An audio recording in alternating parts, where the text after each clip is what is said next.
Near midnight, a weather technician sees the rain schedule change by itself. One line reroutes fresh water away from his village and pushes salt inland. In a place like Bac Trieu, that can ruin the paddies within days. The worst part is the stamp. It is official, wartime, and signed by a director who treats seasons like weapons.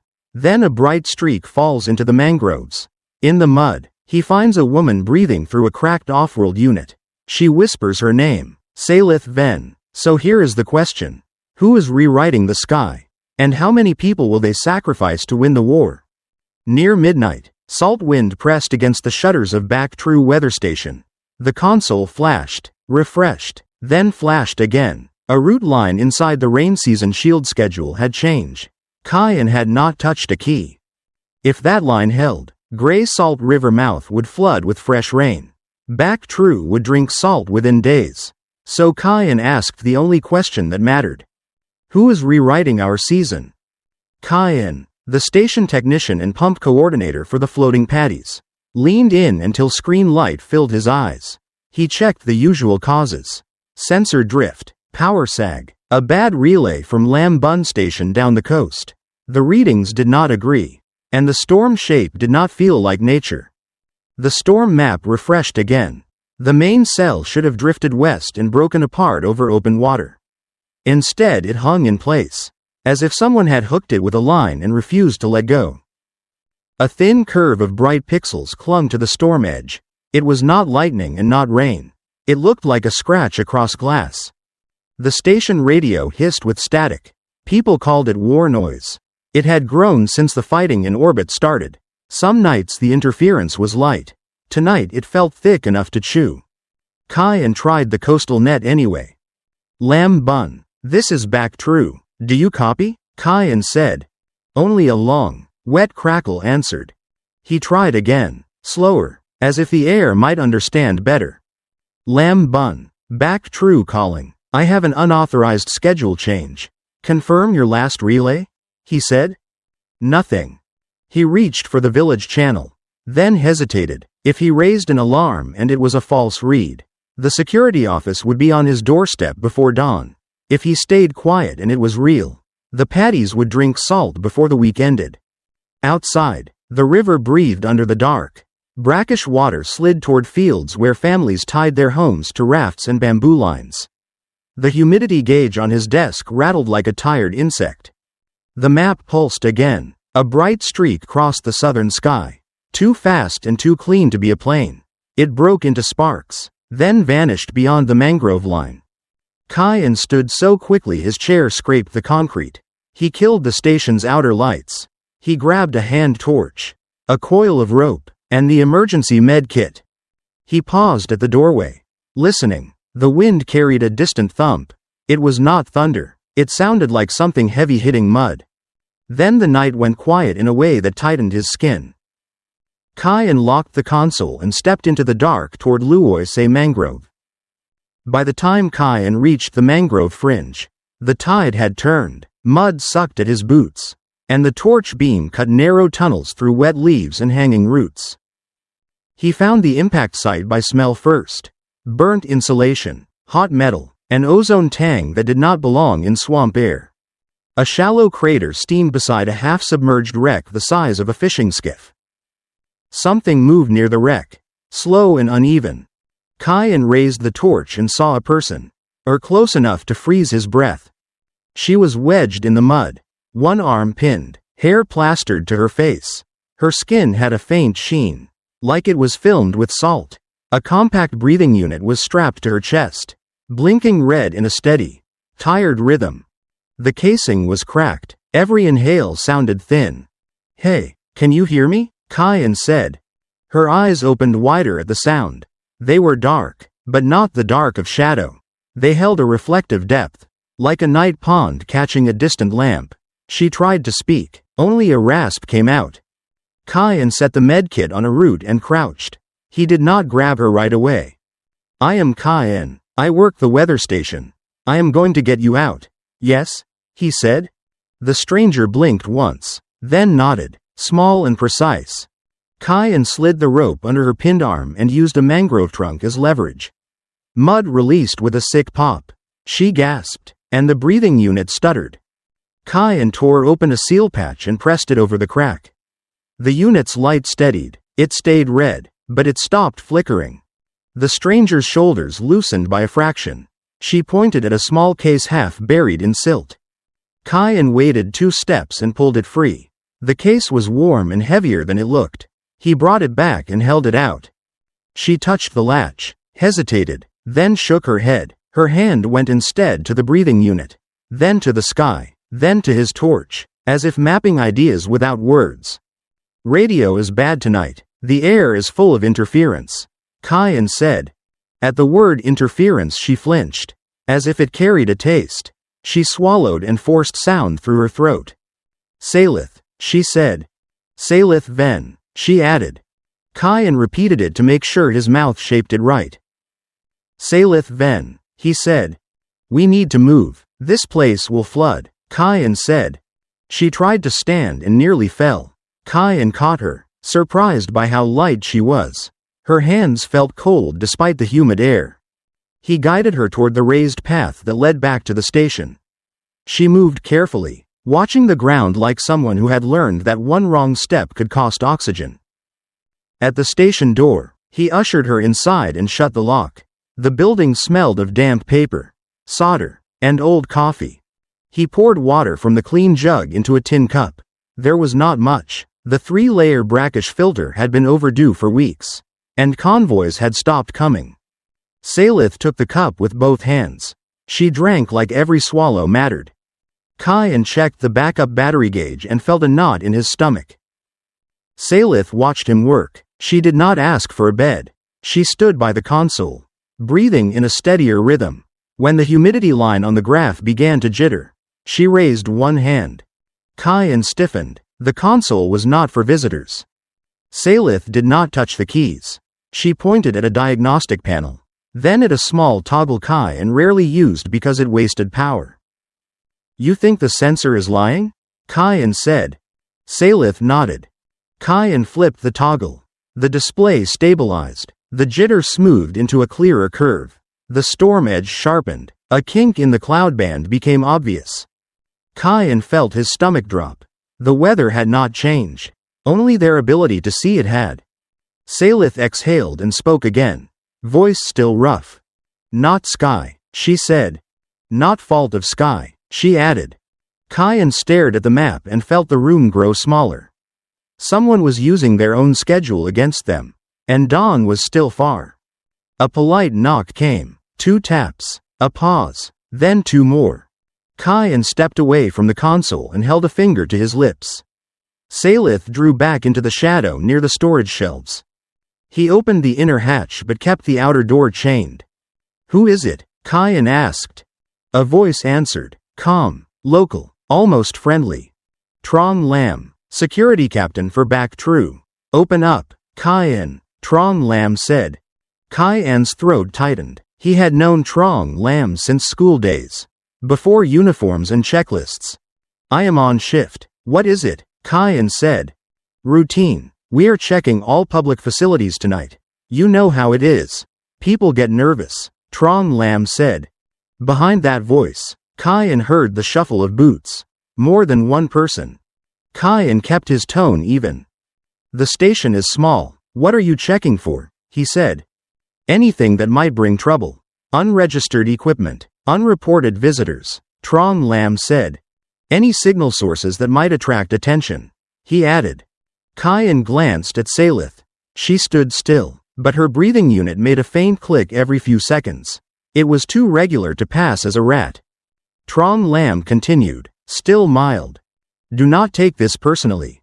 If the wrong kind of attention comes, the Bureau will not blame the sky, Trong Lam said. They will blame us. And when they blame us, supplies stop, filters stop, batteries stop, he added.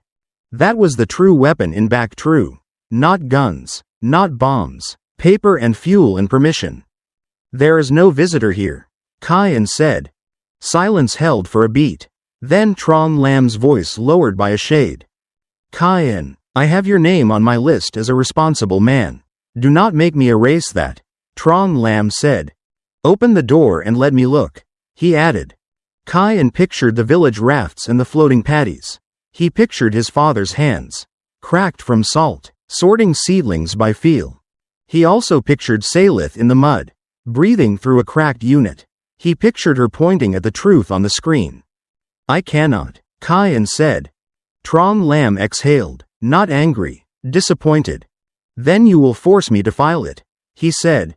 A slip of paper could kill a season as surely as a storm. Khai An's gaze drifted back to the console. The rain season shield schedule refreshed again. The unauthorized line was still there, but now it carried a digital stamp. It looked clean and official. Warzone Harvest Stabilization Bureau. And beneath the stamp, a name. Director Darius Cade. Khai An felt the floor tilt. In the distance, thunder rolled, low and patient, like a large machine turning in its sleep. He looked at Saelith. Her eyes were on the stamp. For the first time her face showed fear, controlled and deep. Outside, Trom Lam's voice returned, gentle as a knife. Open up, or we all pay, Trom Lam said. Khai An closed his eyes for one breath, then straightened his shoulders. He did not unlock the chain. In his pocket, his fingers found the empty wrapper from the seal patch. Still slick with mud, a trivial scrap, but proof that someone else had been here. He set his hand on the console, not to change the weather, but to keep it from being changed again. In the slow hours before dawn, Bac Trieu began to feel the first pull of a war that used rain as leverage. 2 hours after dawn, Bac Trieu weather station smelled of wet paper and brackish plastic. Khai An wiped the last mud from under his nails, then checked the bucket under the 3-layer brackish filter. The drip was slower than yesterday, like the filter was tired. Saelith Venn sat on a crate near the back shelves, towel around her shoulders. Her breathing unit was quiet now, but its small lights still looked uneasy. A polite knock came at the door, then another. Open up, Khai An, Trom Lam called. Khai An kept his voice steady through the chained gap. What do you need, Captain? He asked. Wartime safety, routine compliance, Trom Lam replied. Let me step in and we will both finish this quickly. Khai An unhooked the chain just enough. Trom Lam entered alone, leaving 2 officers outside. He moved with the calm of someone who did not have to rush. Trom Lam glanced at the console, at the radio, at the shelf of empty filter cartridges. You are short on supplies, he said. So is everyone, Khai An answered. Trom Lam nodded as if that was the point. The Warzone Harvest Stabilization Bureau sent new guidance before sunrise. He said, they want confirmation that no station is hosting unregistered equipment or unreported visitors. Khai An felt Saelith go still behind him. He stepped to block the back shelves. We are a weather station. We host storms, Khai An said. Trom Lam gave a small smile. You always had jokes when you were nervous, he replied. I am not here to hurt you. I am here to keep Bac Trieu off the list. He opened a folder and held out a form with a clean seal and a signature line. Sign this. It says you have nothing you forgot to report, Trom Lam said. Khai An stared at the paper. The words were polite, but the meaning was simple. If he signed, the Bureau could later say he lied. I need to check the updated rain season shield schedule, Khai An said. If it changes our gates, the village needs time. Trom Lam tilted his head toward the console. Check it. The Bureau is adjusting routes for stability, he replied. Khai An pulled up the live schedule. The storm cell offshore still held its shape, stubborn and unnatural. The rainfall projection bent away from the upper paddies and toward Grey Salt River mouth. A new schedule line sat in the list like it had always belonged there. Khai An swallowed. That route will pull brackish water inland, he said. Trom Lam shrugged, not cruel, resigned. Maybe it also denies fresh water to the other side. I am not paid to judge the sky, he replied. I am paid to keep our people alive in a war zone. Khai An met his eyes. Alive for how long? He asked. Trom Lam did not answer the question. He pointed at the form again. Sign, Khai An. If you refuse, I file you as incooperative. Then the Bureau sends inspectors who do not know your mother, do not care about your fields, And do not stop at one room, he said. Khai An took the pen. His hand shook once, then steadied. He signed to buy hours, not safety. Trong Lam slid the form away. Good, I will return tonight. If you remember anything you forgot, tell me before someone else does, he said. At the doorway, he paused. Rumors are already moving, he added. Vy was called in this morning. People are scared. Do not make them choose between you and bread. Then he left, and the station felt colder. Outside the door, the two officers spoke in low tones. Khai An caught only fragments, the kind that lived longer than truth. Name already flagged, one said. Directive says watch all data traffic. The other replied. Boots scuffed, then moved away. Khai An pressed his forehead to the cool metal of the door for a moment. In his mind he saw a convoy truck turning back at the last checkpoint.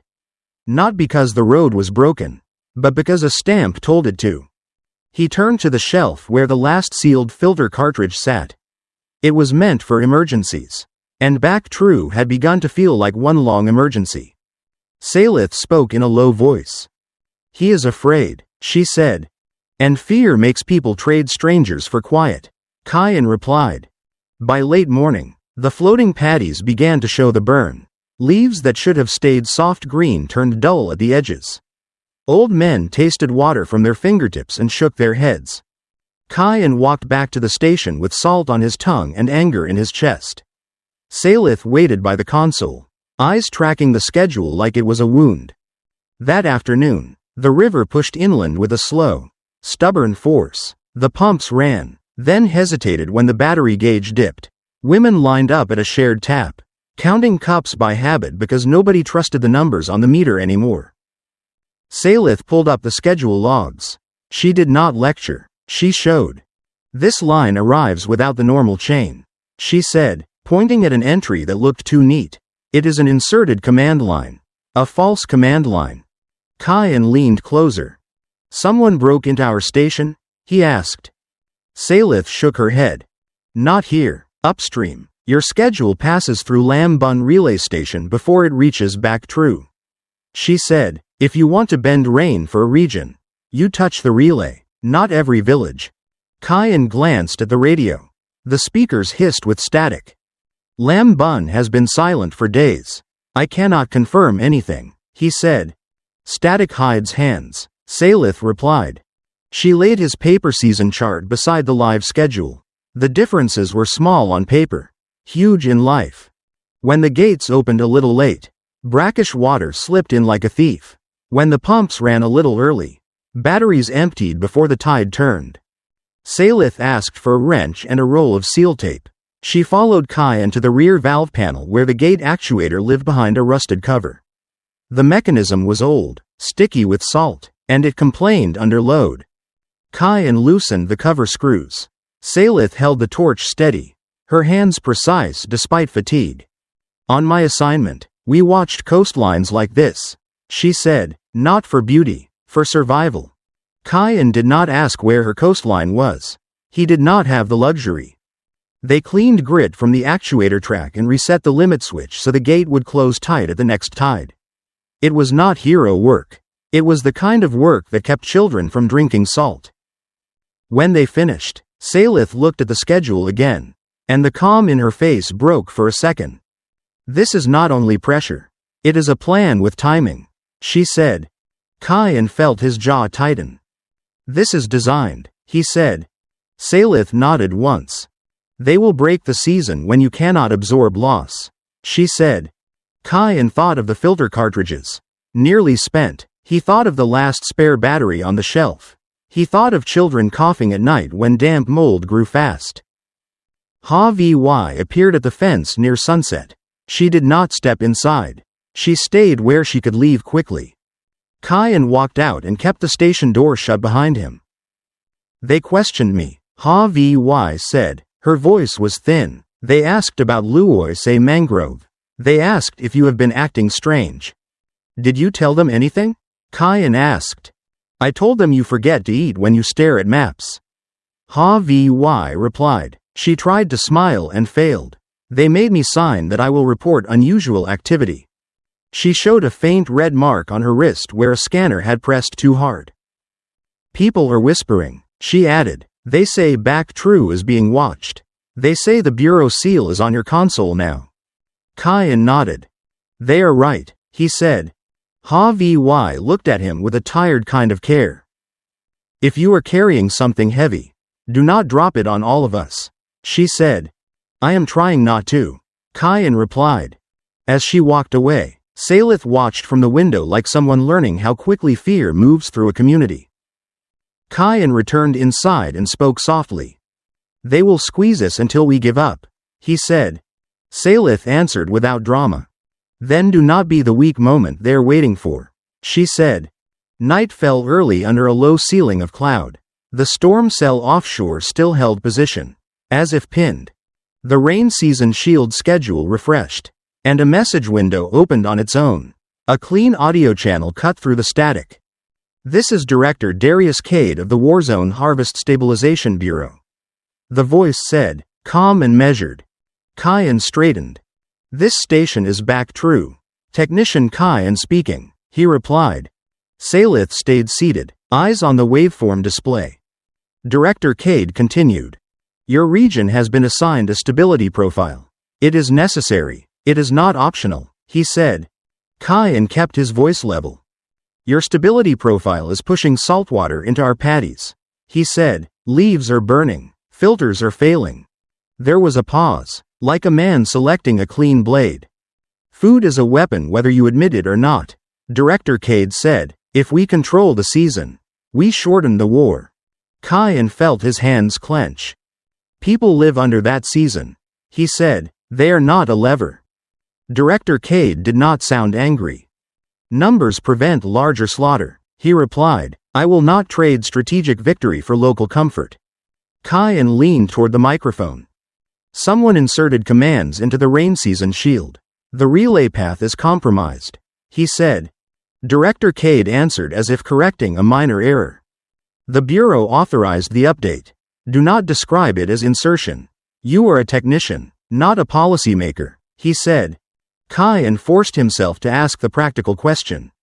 Then authorize filters and batteries. We cannot survive another week like this, he said. Director Cade's voice softened, almost kind. Supply is finite. Priority goes to assets that advance the outcome, he said. Cooperation improves your priority. Khai An felt cold spread under his ribs. You are asking me to accept the death of a season as policy, he said. Director Cade reframed it without hesitation. I am asking you to stop interfering with stabilization, he said. Any attempt to alter schedules, reroute rain, or disrupt relay transmission will be classified as wartime sabotage. Khai An heard small village sounds outside the walls. A pot clanging, a dog barking once, a pump sputtering, then catching again. What if the schedule kills us? Khai An asked. Director Cade answered smoothly.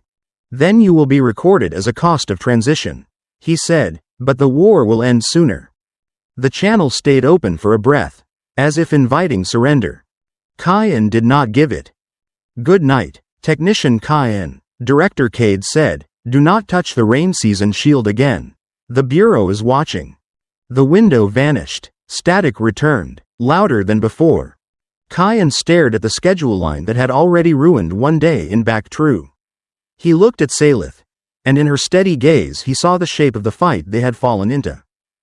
He will break the season to win, Saelith said. Khai An nodded once. Then we keep the season alive long enough for people to matter, he replied. Outside, the storm cell held position like a fist that refused to open. 2 days after Director Darius Cade warned Bac Trieu to stop interfering, the village began to ration more than food. It rationed trust. The wind pumps along the floating paddies still turned, but their rhythm broke whenever the pinned storm shoved the air the wrong way. Each stumble pulled harder from batteries that were already thin. Khai An checked the power meter and watched the bar drop like a leaking bucket. The rain season shield schedule still bent rainfall toward Gray Salt River mouth, and the brackish front kept crawling inland. By late morning the first rice rafts showed burn at the leaf tips. Old men did not argue with charts. They tasted water, stared at the horizon, and announced salt by habit. People split into small, sharp groups. Some blamed the station for drawing the Bureau's eye. Some blamed Captain Trong Lam for letting the Bureau set rules at all. Trong Lam arrived with 2 officers and a clipboard. He carried no weapon, only forms and the authority to cut a life into smaller pieces. Trong Lam said, "You are running the pumps past safe draw." Khai An said, "If we slow them, salt wins faster." Trong Lam's gaze slid toward the village, then back to Khai An. He spoke like a man choosing his words for a record. Trong Lam said, "If the Bureau seizes your station, you will not even get to argue. I am buying you time." Khai An said, "Time for what?" Trong Lam did not answer. Trong Lam said, "Keep your head down. Do not give them a reason." Behind the fence, Ha Vy waited with a cloth bag. She kept her voice low, as if the air itself had ears. Ha Vy said, "They questioned me again. They asked if you were hiding someone." Khai An saw the darker scanner marks on her wrists. Khai An said, "Did you say anything?" Ha Vy said, "I said you were working. They told me the sky belongs to the Bureau now." Saelith stood a step behind Khai An. Quiet and watchful, she studied Ha V's marks the way she studied data, reading the human cost without being told. That evening the station lights dipped twice. The radio filled with thick static, and the 3-layer brackish filter slowed to a reluctant drip. Khai An opened the cabinet. One sealed cartridge remained, a thin promise wrapped in plastic. Saelith touched the plastic wrap. "You will run out," she said. Khai An said, "We already did. We are only stretching the moment when people notice." A shout rose from the dock. A rope line had snapped during a tide shift, and a family's floating plot drifted toward the darker channel where debris rode low. Khai An ran before he finished thinking. He grabbed rope and a torch. Saelith followed, carrying the second line as if it was her job. Fu Roy was at the dock, grease and salt on his hands. He looked past Khai An toward the station. "The filter shed is flooding. If we lose those, we lose the season," Fu Roy said. Khai An said, "Then help me save people first." They rowed hard. The current slapped the hull, and the drifting raft spun once. Slow and helpless, Khai An threw the rope and missed, then reeled it in with breath harsh in his throat. Saelith shifted her weight, eyes on the current lines. "Now," she said. Khai An threw again. The line landed across a corner post, and an older man on the raft grabbed it with shaking hands. Khai An pulled until his shoulder burned. Fu Roy added his weight. The raft crept toward the dike and bumped it with a dull thud. The mother climbed up with her child pressed to her chest. The older man followed last, coughing and wet to the bone. On the dike, the mother did not thank them with speeches. She only pressed her forehead to her child's hair as if counting breaths. When they returned, a brief burst of rain hammered the wrong water. Gray Salt River mouth drank it all while Bac Trieu's paddies took only mist. At the filter shed, neighbors stood in silence, staring at shelves that had been kissed by saltwater. 2 cartridges were ruined, and the rest smelled faintly of brine. Fu Roy stared at the damage and turned on Khai An. "You chose one raft over the whole village," Fu Roy said. Khai An said, "If that child drowned, what season would we be saving?" Fu Roy's jaw tightened. Around them, people listened, weighing blame like rice on a scale. Later, under a weak lantern in the station, Saelith helped Khai An rinse salt from a valve housing. She worked like she had done it before, in some other coastal place with different names. "You were forced to choose between cartridges and a family," Saelith said. Khai An said, "I chose the family." Saelith's voice softened. "In my work, I saw settlements that had food and no mercy," she said. "They survived and still died inside." Khai An said, "Are you saying you understand us?" Saelith said, "I am saying hunger makes people trade anything for quiet, even their own neighbors." Outside, the wind pumps clicked and recovered. Clicked and recovered. Each recovery sounded like a small lie the batteries could not sustain. On the third night, Tin Muck brought his night cargo boat to the back dock where mangrove shadows hid faces. He spoke like a man who had learned that every sentence could be used against him. You sure you want lamb bun? Tin Muck said. Khai An said, no, but the false command line is passing through there. Saelith sat low under a plain rain jacket. Her breathing unit was wrapped in cloth. More for eyes than for water. They pushed off without a lamp. The channel reflected only starlight and the low glow of checkpoints. Twice Tin Muck slowed near patrol boats, steering as if he belonged. At the second checkpoint, a guard's flashlight swept the water and paused on Tin Muck's bow. Tin Muck raised one hand and called out a simple lie that sounded like truth. Salt fish for the southern market, Tin Muck said. The guard waved them on with a bored motion. Tin Muck did not breathe easy until the light shrank behind them. Lamb Bun Relay Station rose from the coast like a concrete tooth. It was not impressive, it was connected, and connection decided who ate. A chain fence circled it. Small motion sensors watched the perimeter. Cheap and overconfident. Tin Muck tied the boat under a pier. I stay. If they catch me on their ground, my family loses the boat, Tin Muck said. Khai An said, we will be fast. Saelith pointed to a dark wedge behind a rain gutter where a sensor could not see. They crossed in that blind spot and found a maintenance hatch. Inside, warm dust and salt hung in the air. A small fan turned. Slow and tired, they followed cable runs to the router room, where a keypad and a biometric pad guarded the door. Khai An whispered, we cannot touch that. Saelith pulled thin gloves from her pocket and handed him a pair. Touch less, she said. Khai An put them on, feeling foolish and grateful at the same time. Saelith took a small clamp from her pouch and clipped it to a maintenance port near the lock housing. The pad beeped once and dimmed. Power is always a story. This one is short, Saelith murmured. They slipped inside. The router console showed rain season shield schedule packets flowing in neat rows. Khai An plugged in a storage chip and copied logs with shaking focus. He also copied a routing table that showed which districts were being fed rain and which were being denied. Saelith scanned the chain and stopped at a sequence that did not belong. Here, false command line. Inserted upstream. Signed here, Saelith said. Khai An copied the segment and its signature trail. Proof. Small as text. Heavy as famine. He glanced at another panel and felt his throat tighten. A separate list ranked stations by priority stability. It was a clean euphemism for who deserved supplies. Bac Trieu sat near the bottom. Saelith leaned closer. They punish resistance with hunger, she said. A wall light blinked. Not an alarm, a status change. Saelith grabbed his sleeve. We leave, she said. They backed out. The biometric pad lit as they passed. It did not ask permission. It only read heat and shape through gloves. A soft tone sounded, and the hull panel displayed a short line. Biometric mark recorded. Khai An's stomach dropped. Saelith pulled him forward, and they vanished back into mud and night. On the way out, a perimeter console flashed another short message. Return path locked. Tin Muck met them under the pier with eyes wide. They woke up, Tin Muck said. Khai An said, we have what we came for. He did not say what else they had collected. A mark that could follow them like a shadow. The relay station did not chase. It only wrote them into the mark book, then waited for daylight to do the rest.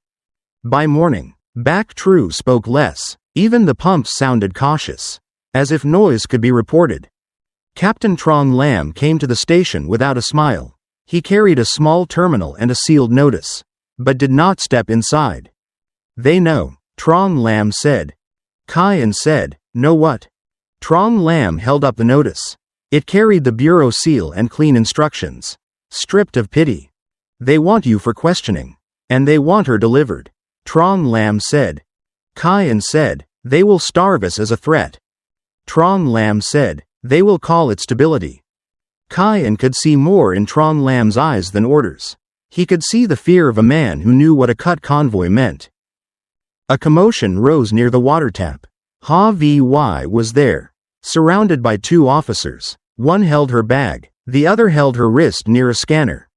Ha-Vy's face was pale, but her chin stayed up. When she saw Khai An, She shook her head once, warning him not to rush into the net. Khai An stepped toward her, but an officer raised a hand. Bureau follow-up, routine compliance, the officer said. Routine had become a weapon. Trong Lam's voice dropped to a rough whisper. I can hand them you and her, or I watch this village lose filters, batteries, fuel, medicine. Trong Lam said, tell me which death I should choose? Saelith stepped into view behind Khai An. She did not hide now. Trong Lam stared at her, and pity flashed before discipline crushed it. They tagged you at Lam Bun, Trong Lam said. Saelith said, they watched the mark book. Trong Lam nodded once, almost apologizing without words. They matched it to an offworld registry. They call you an asset with sensitive survey data, Trong Lam said. Khai An flinched at the word asset. It turned a person into cargo. The station radio hissed, then cleared. A clean channel cut through the static. This is Director Darius Cade. The voice said, Security Captain Trong Lam, you will secure Saelith Venn for transfer. You will secure Technician Khai An for questioning. Trong Lam swallowed. Yes, Director, Trong Lam said. The specialist is strategic property. Her survey data is under wartime restriction. The voice continued. Delay increases cost. Non-compliance will be treated as wartime sabotage. Bac Trieu will be stabilized accordingly. The channel closed. No shout, only policy. Saelith's eyes sharpened. I am not property, Saelith said. Ha-Vy was pulled toward the patrol boat. Her eyes met Khai An's for a breath, and in that breath he felt the weight of every small kindness she had carried to the station. Khai An stepped forward, but Saelith gripped his wrist. If you walk into their net, you become their story, Saelith said. Khai An said, and if I do nothing, they take her? Saelith said, we do not do nothing. We move proof before they erase it. Then we choose when to fight. Trong Lam looked at them both, then at the village beyond. The officers behind him shifted, waiting. Khai An turned toward the console. The Lam Bun evidence sat in his pocket, warm as a fever. The supply ranking sat in his head like a threat that would not wash out. Outside, the storm still held position, and the rain season shield schedule still bent rain away from their paddies. Somewhere in the bureau, a man was turning seasons into leverage. Khai An took one breath and chose the only thing he could still own. He would not hand Saelith over like cargo.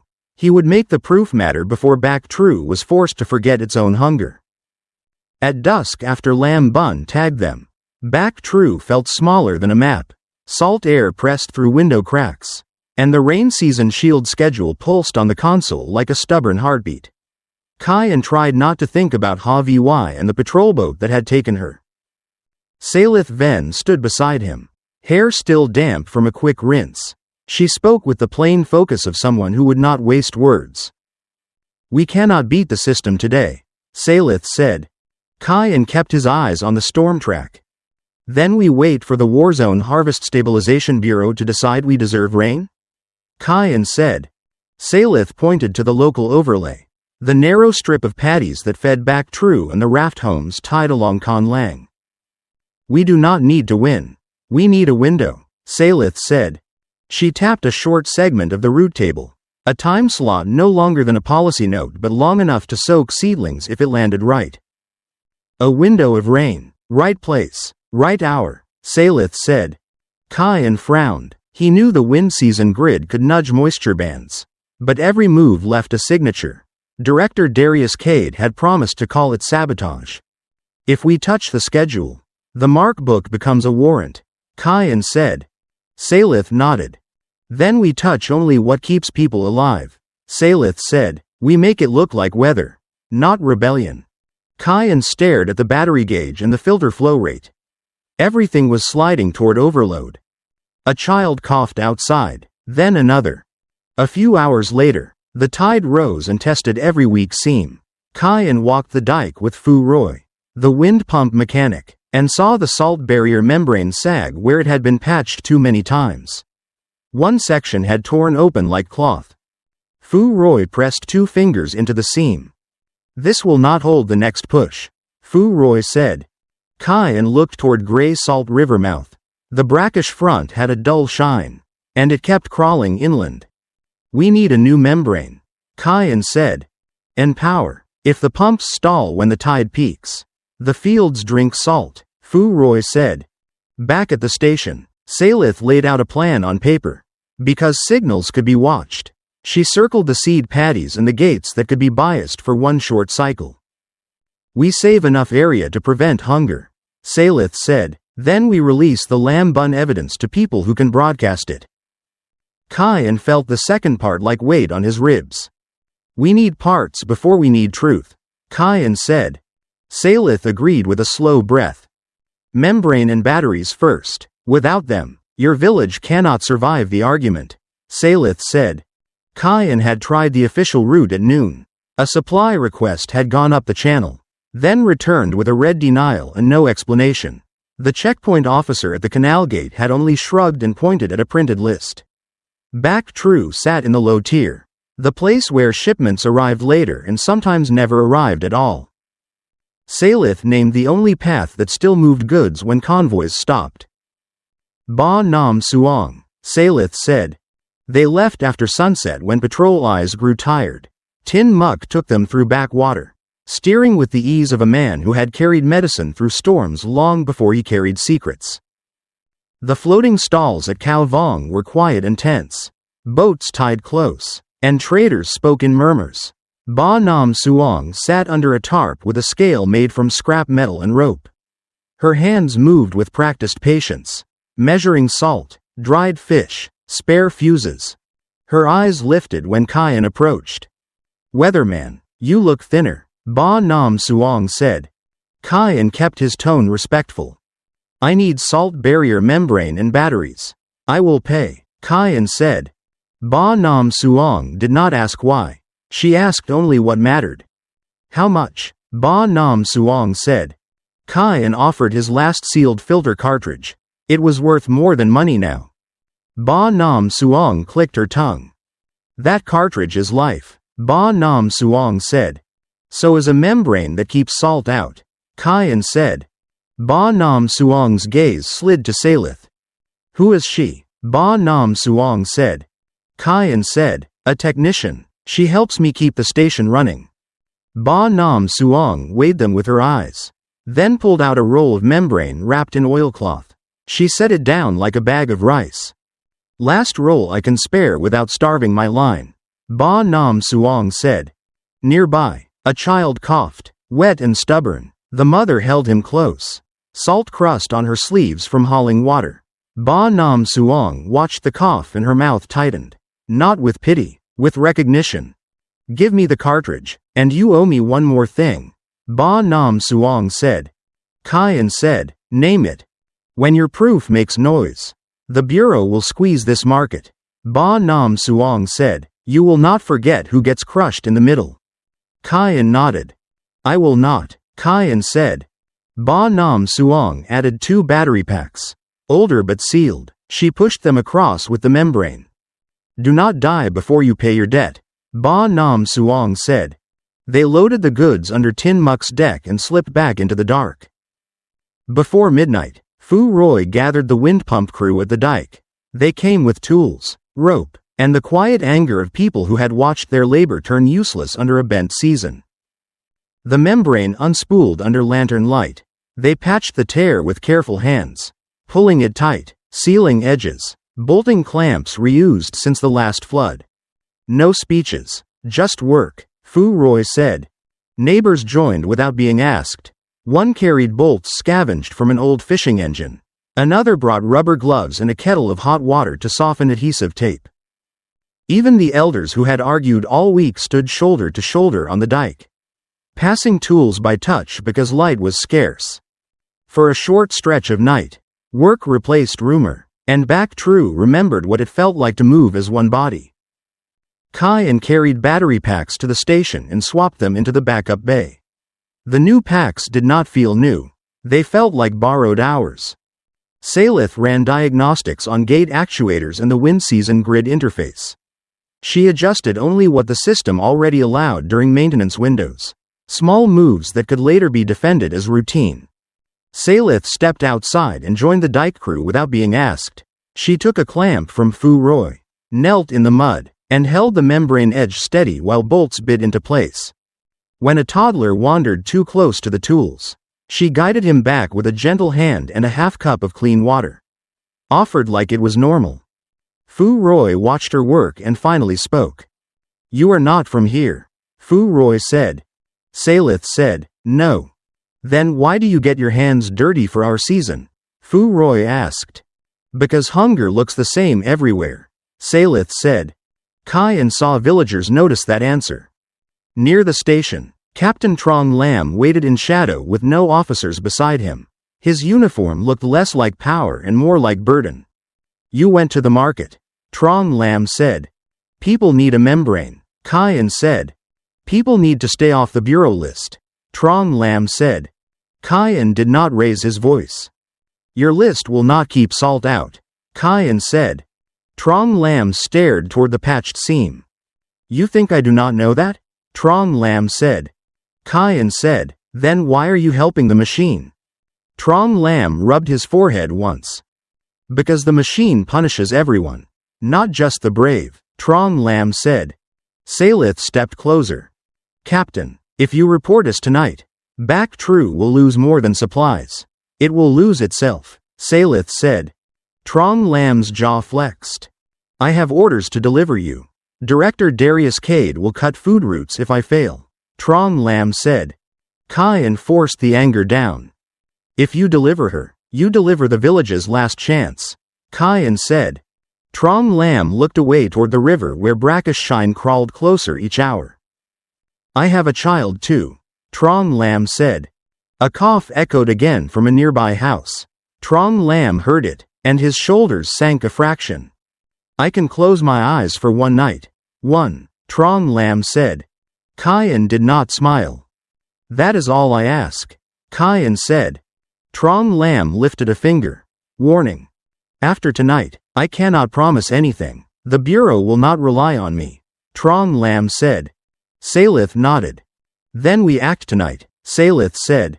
A few hours before dawn, the storm offshore finally moved. It did not drift, it surged, as if pushed along a rail. Rain hit gray salt river mouth in a hard sheet. Water rose fast, and the brackish front shoved inland like a saw blade, cutting through weak spots with steady pressure. Khai An watched the canal readings spike. Salinity climbed toward a threshold the seedlings could not forgive. Fu Roy ran up the dike, breath ragged. "Salt is rising. We have hours, not days," Fu Roy said. Saelith stood at the console with her hands close to the keys. "Not touching yet. This is his warning. Director Cade is showing everyone what refusal costs," Saelith said. Across the radio, other stations began to whisper. A clerk at a southern gate reported unexpected flood risk, then went silent. A farmer from the upper canals begged for a forecast and got only static. The pattern was plain enough to read. Director Cade was not punishing only Bac Trieu. He was teaching every village what obedience looked like. The station printer spat out a notice. Stamped and crisp, it listed route restrictions and a travel hold across the canal network. No sirens, just red stamps and a promise of hunger. Tin Muck appeared at the doorway, water dripping from his hair. "Patrol boats are stopping everyone.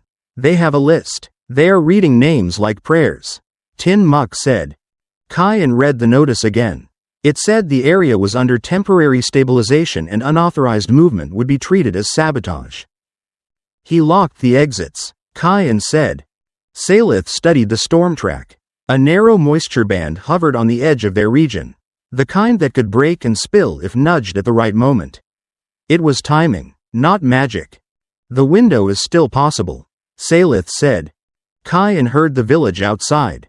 The creak of rafts, the scrape of buckets, the murmurs of people who did not know the next sip would taste of salt. "If we open the window, the system will flag us," Khai An said. "It already has," Saelith said. "We are choosing whether Bac Trieu dies quietly." Fu Roy stepped in, hands wet and shaking. "Tell me what to bolt and where to pull. I do not care about stamps," Fu Roy said. Khai An met his eyes and felt a hard clarity settle. We open the window of rain tonight, Khai An said. Saelith turned on the maintenance interface. She did not alter the whole schedule. She prepared a micro reroute during a permitted adjustment slot and aligned the wind season grid for one brief push. She set the gates to catch water over the seed paddies and keep the brackish front from entering the channels for a short span. Outside, saltwater pressed at the membrane seam like a heavy hand. As the night deepened, Saelith looked at Khai An, and the distance between them felt smaller than it had ever been.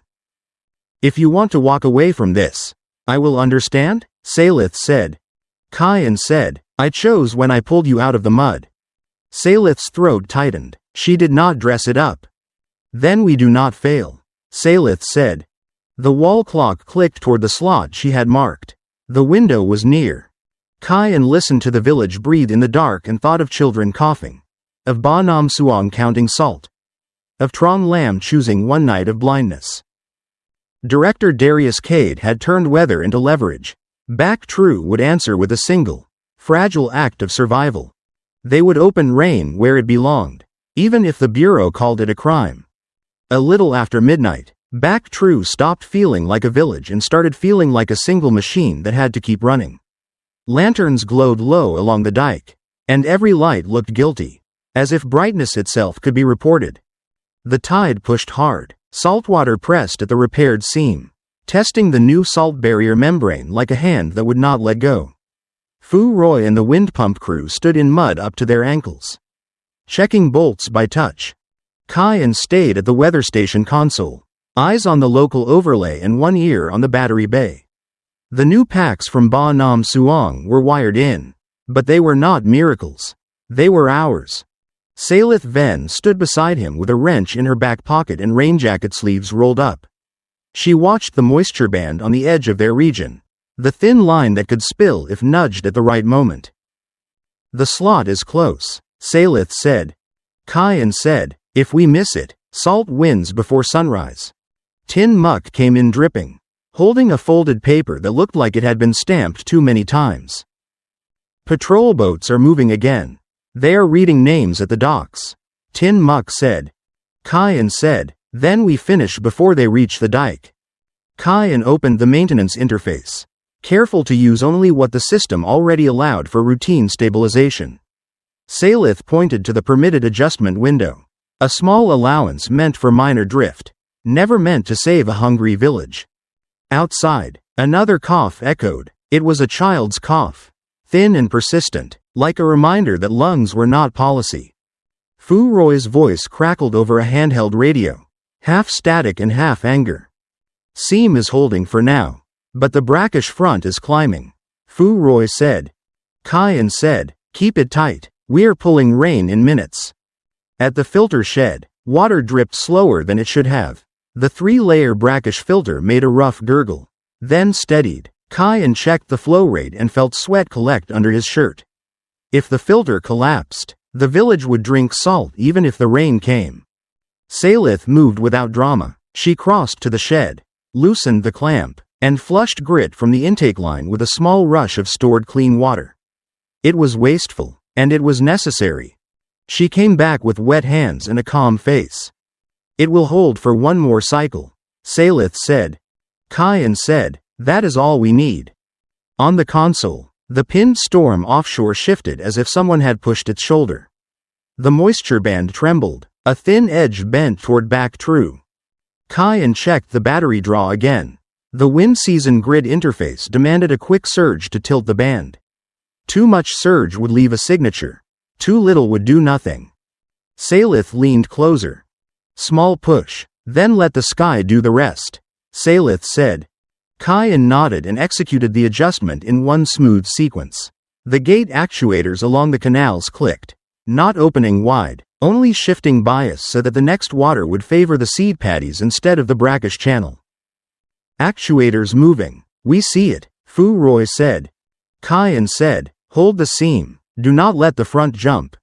The first drops hit the roof like small coins. Then the sound thickened into a sheet. Rain did not roar in Bac Trieu often. Tonight it sounded like a crowd arriving. Khai An watched the local overlay. The rain cell landed where they needed it. Not everywhere, Not enough to erase fear. Enough to soak the most critical paddies. Enough to keep seedlings from dying white. Outside, villagers stepped into the rain with their palms up. Nobody cheered. They breathed. Saelith looked at the map, then at Khai An, and the simplest truth sat between them. They had done this together. A warning tone sounded on the console. Not a siren, just a clean notification that carried more danger than noise. The system displayed a short line. Anomalous routing detected. Khai An felt his throat tighten. They saw it. Tin Muck whispered. The console refreshed again. A new notice stamped itself into the schedule log. Cold as a fingerprint. Unauthorized stabilization event. Case opened. Mark book update pending. Rain kept falling for a few more minutes. Then began to thin. The slot was ending, as all borrowed things did. Saelith spoke softly, not to comfort, but to focus. We got what we came for. Now we pay the next price. Saelith said. Khai An said, we already have a price. We just do not know its shape. An hour before dawn, the clean channel returned. It did not carry static. It carried authority. This is Director Darius Cade. The voice said, measured and calm. Khai An did not look at Saelith. He stared at the schedule log where the anomaly had been recorded. He kept his hands away from the keys. You saw the rain, Khai An said. I saw sabotage, Director Cade said. Saelith stepped closer, her voice steady. You saw a village preventing crop failure, Saelith said. I saw an unauthorized actor manipulating a wartime resource, Director Cade said. Khai An forced his breath slow. You turned weather into leverage. We turned leverage into water, Khai An said.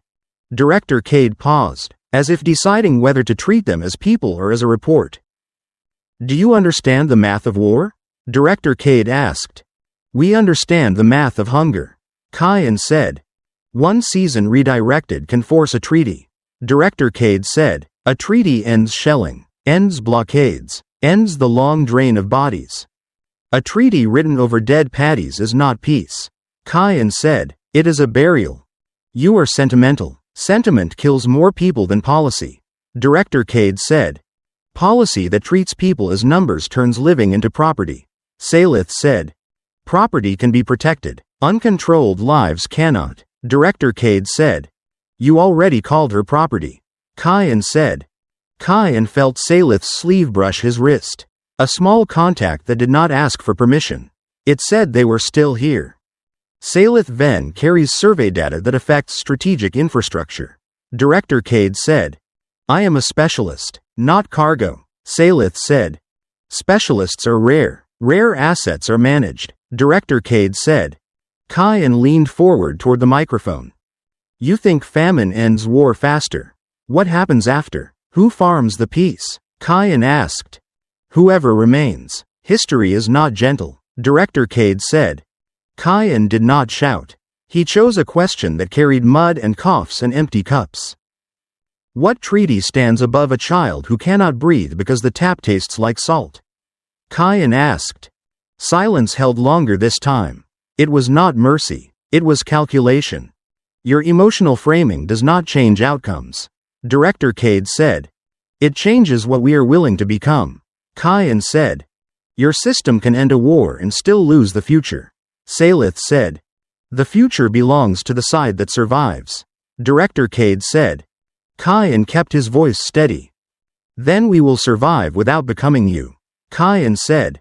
The anomaly is recorded. The mark book will list you as a destabilizer, Director Cade said. Supply priority will be adjusted downward. You will starve us to prove a point, Khai An said. I will remove incentives for further interference, Director Cade said. Saelith kept her voice controlled. You will also fail to erase the lamb bun evidence, Saelith said. Evidence is noise. Control is signal, Director Cade said. Director Cade ended the call with the calm of a man putting a file back on a shelf. Captain Trong Lam will execute retrieval. Do not run. Running converts you from irritant to target, Director Cade said. The channel closed. The station returned to static and rainwater dripping from the roof into a bucket. Khai An looked at Saelith. He did not make promises about forever. He made a promise about the next hour. "We will not hand you over," Khai An said. "Then we move proof before they bury it," Saelith said. Morning came thin and gray, the kind that made people count what was left. The seedlings did not collapse. Leaves stayed green at the base. It was not victory, it was survival that could be measured by touch.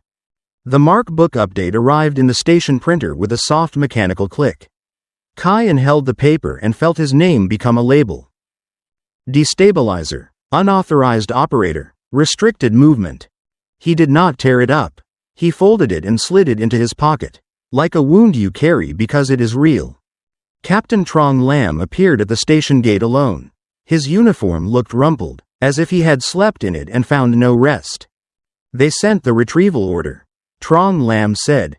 Khai An said, "And you will execute it?" Trong Lam did not answer right away. He looked toward the paddies, toward the dike, toward the children who were no longer coughing as hard because the tap water had been cut with rain. "I did not sleep," Trong Lam said. He pulled a small object from his pocket and set it on the fence post. It was a security tag, the kind used to open patrol locks at canal checkpoints. "This will open the south gate for 1 hour," Trong Lam said. Khai An said, "Why are you giving this to me?" Trong Lam's mouth tightened. He did not try to sound noble. "Because I watched Vy get taken," Trong Lam said. "Because I watched my own orders turn into hunger. Because I can do one correct thing before the machine eats me too." Khai An felt a hard knot in his chest loosen a fraction. "They will punish you," Khai An said. "They already do, just slower," Trong Lam said. Saelith stepped forward. "Captain, you do not have to be a hero," Saelith said. "Good, I am not," Trong Lam said. He looked at Saelith, and his eyes did not carry hatred. Only fear and a tired respect for someone who had chosen mud over safety. "You stay out of sight. You move your proof fast. After that, I cannot hold them," Trong Lam said. Tin Muk waited by the dock with his boat ready, face drawn tight. Ba Nam Suong stood under her tarp across the market canal, watching without waving. Fu Roy and the wind pump crew kept working, as if labor could hide a conspiracy. Bac Trieu did not celebrate. It prepared. Khai An packed the lamb bun evidence and the routing logs into a waterproof bag. He also packed a sealed cup of clean water for Saelith, not as romance, but as a fact of care. Saelith accepted it with a small nod. "I will stay until your village is not alone in this," Saelith said. Khai An said, "You could leave?" Saelith looked at the paddies, then at the station that had become both shelter and trap. "Leaving does not erase what I know," Saelith said, "and it does not erase what your people carry." Khai An said, "Then we carry it together." A patrol boat engine rumbled in the distance. Names would be read, lists would be checked, stamps would appear on gates like invisible chains. But the seedlings were still standing. The brackish front had been held back for one more cycle. The village had a breath of time. And time was the first ingredient of any future. As Tin Muk untied his boat, the station console flickered again. A new bureau notice slid into the log, signed with the same clean authority. It said a stabilization protocol revision was pending. It said a regional deterrence demonstration was scheduled. Khai An read it once and felt cold settle again. Director Darius Cade had not been defeated. He had only been delayed. Khai An folded the notice and slipped it into the same pocket as the Mark book label. 2 pieces of paper, 2 different kinds of danger. Saelith touched his arm. A brief contact, steady and real. "He will return," Saelith said. Khai An said, "Then we will still be here." Rain returned to Bac Trieu the way real mercy does.